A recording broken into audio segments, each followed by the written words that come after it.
Hi, everybody. Well, today we're going to continue on looking at Galatians chapter 5 and the fruit of the Spirit.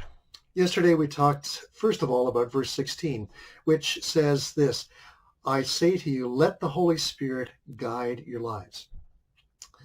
You can't really understand what Paul is saying about the fruit of the Spirit, which are love, joy, peace, patience, kindness, goodness, faithfulness, gentleness, and self-control. You can't even talk about those things unless you first begin with allowing the Holy Spirit to guide your lives.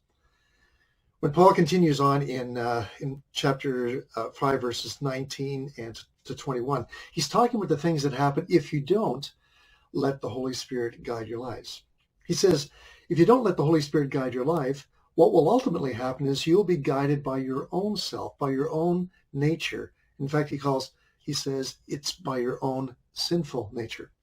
And he says the results are clear. There'll be sexual immorality. There'll be impurity, lustful pleasures, idolatry, sorcery, hostility, quarreling, jealousy, outbursts of anger, self-ambition, dissension, division, envy, drunkenness, wild parties, and other sins like these. Well, that's quite a list, and I don't think it's really exhaustive. The reality is it's these things which ultimately war against what the Holy Spirit would want to be doing in us if he were guiding us.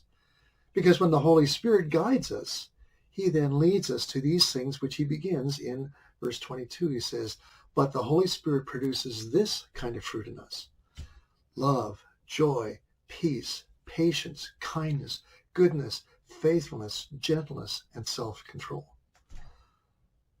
And I love the way he ends off. Says, there is no law against these things. There is a law, there's a spiritual law against all that other list that Paul mentions, but against these things that are the fruit, the outgrowth, the outpouring of the Holy Spirit, there is no law. Go to it, have at it, love amazingly, be filled with joy, be incredibly patient, be super kind, be really, really good, be faithful like nobody else, be gentle, be self-controlled. There's no law against it. You can't outdo yourself in these things. Although, if you don't let the Holy Spirit lead and guide you, you will be outdone by that other list.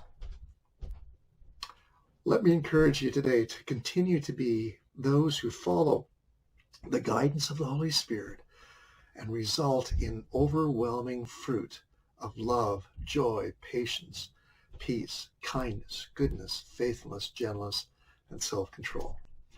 I love you, church. God bless you today.